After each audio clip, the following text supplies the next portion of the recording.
नमस्कार। महाकाल वाणी में आप सभी का स्वागत है। आज महाकाल वाणी आपके लिए लेकर आई है आत्मा को जागृत करने वाला, हृदय को पवित्र करने वाला और जीवन को दिव्यता से भर देने वाला विशेष विषय भागवत कथा का भक्ति ज्ञान। जिस यज्ञ में न अग्नि की ज्वाला है न आहुतियों का धुआं, जहाँ श्रद्धा ईंधन है, प्रेम आहुति है और नाम स्मरण ही पूर्णाहुति है, जहाँ मीरा का प्रेम, रुक्मणी के समर्पण भावना, सुदामा की निष्काम मित्रता और गोपियों की अनन्य भक्ति एक साथ प्रभावित होती है। भक्ति यज्ञ हृदय की अग्नि में परमात्मा को समर्पण ही भक्ति यज्ञ का मुख्य रूप है। कर्मण्येवाधिकारस्ते मां फलेषु कदाचन मां कर्म फल हेतु भूमा ते सांगो अस्त्वक कर्मणि। हे साधको, डॉक्टर राम चौरसिया का नमस्कार स्वीकार करें। यह संसार कर्म की भूमि है, परंतु कर्म से जो तत्व है वह प्रेम है। वही प्रेम जब ईश्वर की ओर प्रवाहित होता है तब उसे भक्ति कहते हैं, और वही भक्ति जब जीवन के प्रत्येक क्षण को ईश्वरार्पण कर बना दे तब वह भक्ति यज्ञ बन जाती है। यज्ञ केवल वेदी, अग्नि और आहुति का नाम नहीं, यज्ञ वह है जहां अहं जलता है, स्वार्थ गलता है और ईश्वर स्मरण की सुवास उठती है। भक्ति योग सरलता में श्रेष्ठता का मिसाल है। भक्ति योग वह दिव्य पथ है जिसमें साधक निष्काम प्रेम, श्रद्धा और पूर्ण समर्पण के साथ ईश्वर का आश्रय लेता है। यह हृदय की पवित्रता पर आधारित है। यहाँ कठिन साधनाएं नहीं, सच्चा भाव प्रधान है।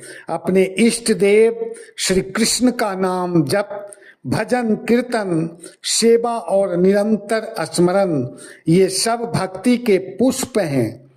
भक्ति के इन पुष्पों में उस समय 4 चांद लग जाता है जब भक्त श्री हरि विष्णु के चरणों में समर्पित अत्यंत ही प्रेमा आतुर होकर हरे राम हरे राम हरे हरे हरे कृष्णा कृष्णा कृष्णा हरे हरे इस मंत्र को निरंतर भजते हैं। हृदय के सभी विकार, व्यभिचार, काम, क्रोध, लोभ और मोह रूपी बुराई इस नाम जपन के साथ ही गलते जाते हैं, मानो बर्फ पिघलकर पानी का रूप ले रहे हैं। कलयुग में जहां मन चंचल और समय अल्प है, वहां भक्ति योग ही सर्वश्रेष्ठ मार्ग है, क्योंकि इसमें ईश्वर दूर नहीं, हृदय में प्रकट होते हैं। ईश्वर का वास सभी जीवों के हृदय में है। वे बाहर नहीं बल्कि सच्चे प्रेम, सरलता और निश्चल मन में प्रकट होते हैं। ईश्वर की अनुभूति तभी होती है जब इंसान के भीतर दया, सेवा और प्रेम के भाव जागृत होते हैं। बाहरी आडंबरों से दूर वह हर सांस में और हर प्राणी में विद्यमान है। भक्ति यज्ञ बाह्य से अंतर्मुखी एक विशेष यात्रा है। भक्ति यज्ञ में बाह्य अग्नि नहीं, हृदय की अग्नि प्रज्वलित होती है। इसमें प्रेम, श्रद्धा, अहंकार, त्याग और ईश्वर स्मरण की आहुतियां दी जाती है। निष्काम भाव से किया गया प्रत्येक कर्म सेवा, करुणा, क्षमा यज्ञ बन जाता है। फल की कामना का त्याग ही इसकी पूर्णता है। जब मन, वाणी और कर्म तीनों भगवान को अर्पित हो जाएं, तब साधक का संपूर्ण जीवन भक्ति यज्ञ बन जाता है। जब मैं था तब हरि नहीं, अब हरि है मैं नहीं। प्रेम गली अति सांकरी, तामे दो न समाही। कबीरदास कहते हैं कि जब तक मनुष्य के भीतर मैं अर्थात अहंकार रहता है तब तक ईश्वर का साक्षात्कार नहीं होता। जब अहंकार का पूर्ण त्याग हो जाता है और मैं का भाव मिट जाता है तब हृदय में भगवान का प्रकाट्य होता है। प्रेम की गली अत्यंत संकीर्ण है, उसमें एक साथ अहंकार और ईश्वर नहीं रह सकता। जहां अहंकार का विसर्जन होता है वहीं सच्ची भक्ति और ईश्वर का निवास होता है। भक्ति यज्ञ वह साधना है जिसमें प्रेम की आहुति है। यह कर्म कांड नहीं, निष्काम प्रेम, नाम स्मरण और पूर्ण समर्पण है। कृष्ण प्रेम में डूबा जीवन ही सच्चा यज्ञ है, जहां अहंकार जलता और आत्मा शुद्ध होती है। इसी तारतम्य में व्यास और नारद प्रसंग जो भक्ति का विराट रहस्य को खोलता है। महर्षि वेद व्यास वेदों के विस्तारक जब भीतरी असंतोष से व्याकुल हुए थे तब देव ऋषि नारद ने उन्हें सत्य का दर्पण दिखाया था। नारद जी ने कहा, हे व्यास जी, केवल कर्मकांड और ग्रंथ रचना से हृदय तृप्त नहीं होता। जब तक भगवान की लीला युक्त भक्ति का प्रकाट्य नहीं होता शांति असंभव है। उनके मन में संतोष तभी आएगा जब श्री कृष्ण की भक्ति होगी। इस उपदेश से व्यास जी के हृदय में श्री हरि विष्णु के प्रति अपार प्रेम उमड़ पड़ा। उन्होंने परमात्मा और उनके आश्रय में स्थित माया का साक्षात्कार स्वयं किया। वही माया जो जीव को त्रिगुणातीत होते हुए भी त्रिगुणात्मक मानने पर विवश कर देती है और वही भ्रांति अनर्थों का कारण बनती है। इन अनर्थों की शांति का साक्षात साधन केवल भक्ति योग है। महर्षि वेद व्यास बैठे थे मौन गहन, वेद विस्तार के बाद भी हृदय रहा क्यों शून्य धन। तब आए नारद बीना धारी, बीना अमृत धार, बोले कर्म कांड ग्रंथ सीजन नहीं मिटा सकते विकार।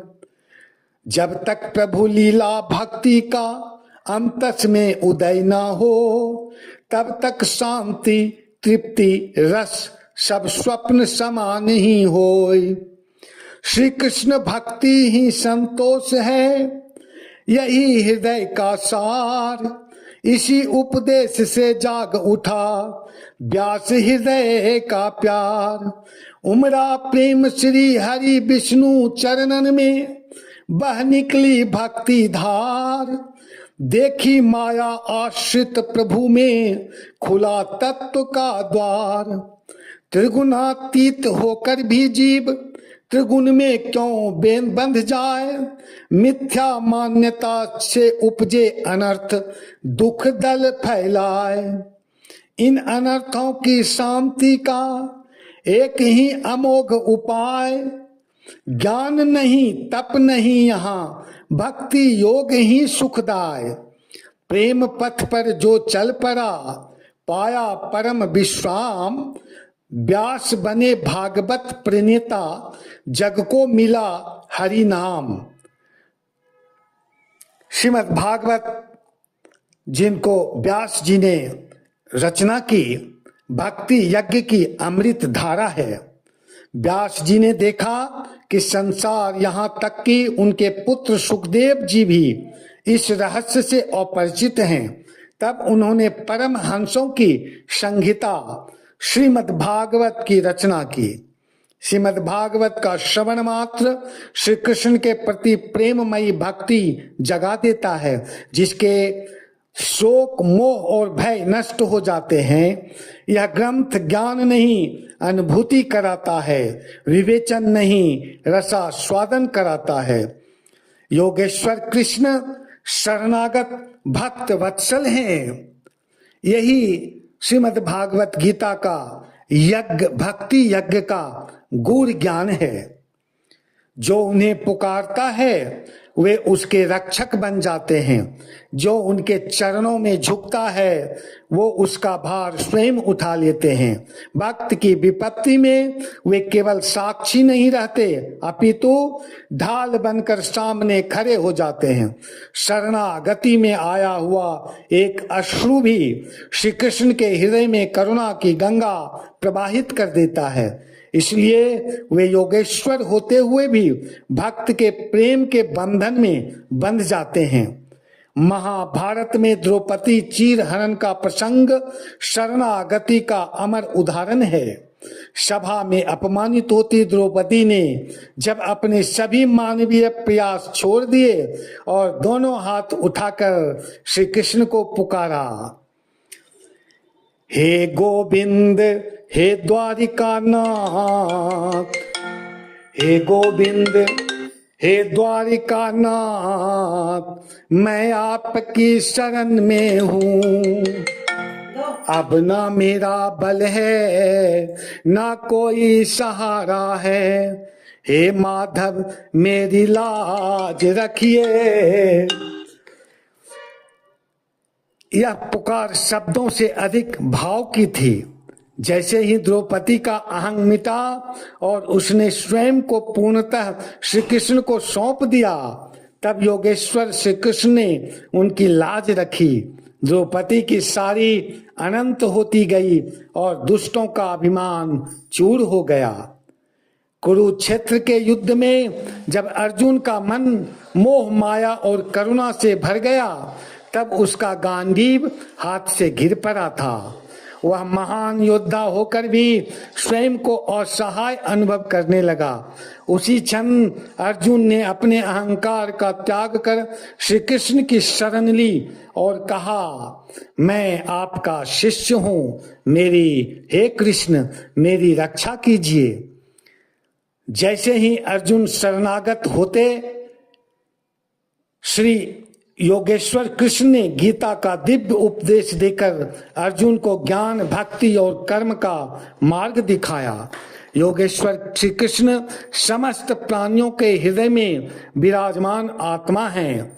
जब अश्वत्थामा के ब्रह्मास्त्र से उत्तरा के गर्भ में स्थित अभिमन्यु पुत्र पर संकट आया, तब श्री कृष्ण ने अपने सुदर्शन चक्र से शरणागतों की रक्षा की और गर्भ को अपनी माया के कवच से ढक दिया। भक्ति का यही फल है जहां भगवान स्वयं ढाल बन जाते हैं। जैसे गंगा की अखंड धारा समुद्र की ओर बहती रहती है, वैसे ही साधक की बुद्धि किसी अन्य ओर न जाकर निरंतर श्री कृष्ण में ही रमी रहे। यही भक्ति यज्ञ की पूर्णता है। जैसे दीपक की लौ वायु में तब तक निरंतर प्रकाश देती रहती है जब तक उसमें तेल विद्यमान रहता है, वैसे ही सच्चे भक्त का मन हर परिस्थिति में श्री कृष्ण में अस्थिर रहता है। जब तक जीवन की डोर सांसों से बंधी हो, सुख आए तो कृतज्ञता बनकर, दुख आए तो शरणागति बनकर वही स्मरण चलता रहता है। भक्त के कर्म संसार में होते हैं, पर उसका चित्त प्रभु चरणों में से कभी अलग नहीं होता। यह अखंड भक्ति प्रवाह न समय से टूटता है न परिस्थिति से। निरंतर स्मरण, प्रेम और समर्पण से जब जीवन बहने लगता है, तब वही भक्ति यज्ञ की पूर्णता कहलाता है। श्री कृष्ण साक्षात पर ब्रह्म है। उनकी भक्ति से अंतःकरण शुद्ध होता है। योग, प्राणायाम और तप ये शुद्धि के सिर्फ साधन हैं, पर जहां अंततः श्री कृष्ण आकर विराजते हैं, वह स्थान केवल प्रेम है। प्रेम है, दृढ़ प्रेम ही है जहां श्री कृष्ण विराजते हैं। मीरा की सांसों में बस गए श्याम, हर धड़कन बन गए नाम। जग छोड़ा लोक लाज तजी, कृष्ण हुए मीरा का धाम। रुक्मणी का प्रेम श्रद्धा से जन्मा, विश्वास में पला, श्री कृष्ण को पति मान हृदय से, जीवन भर न साथ छोड़ा। सुदामा का प्रेम न धन देखे, न वैभव की पहचान, मुट्ठी भर चिवड़ा में पाया, श्री कृष्ण ने मित्रता का अनंत मान। मीरा का प्रेम वह यज्ञ है जिसमें लोक लाज भय और अहंकार सब भस्म हो गए। शेष रहा केवल श्याम नाम का अखंड जप, जो सर्वदा श्री कृष्ण को समर्पित था। रुक्मणी का प्रेम श्रद्धा और विश्वास की अग्नि में प्रज्वलित वह यज्ञ था, जहां पति परमेश्वर के रूप में कृष्ण को समर्पण ही आहुति बना। सुभद्रा का स्नेह निष्कपट करुणा का यज्ञ है, जहां बहन का हृदय सेवा, सहानुभूति और मौन प्रेम से निरंतर जलता रहा और प्रेम की अगाध सीमा को भी पार कर गया। सुदामा की मित्रता मुट्ठी भर चिवड़ा में असीम प्रेम अर्पित कर देने का अद्भुत भाव ही तो है, जिसमें सिर्फ और सिर्फ कृष्ण ही कृष्ण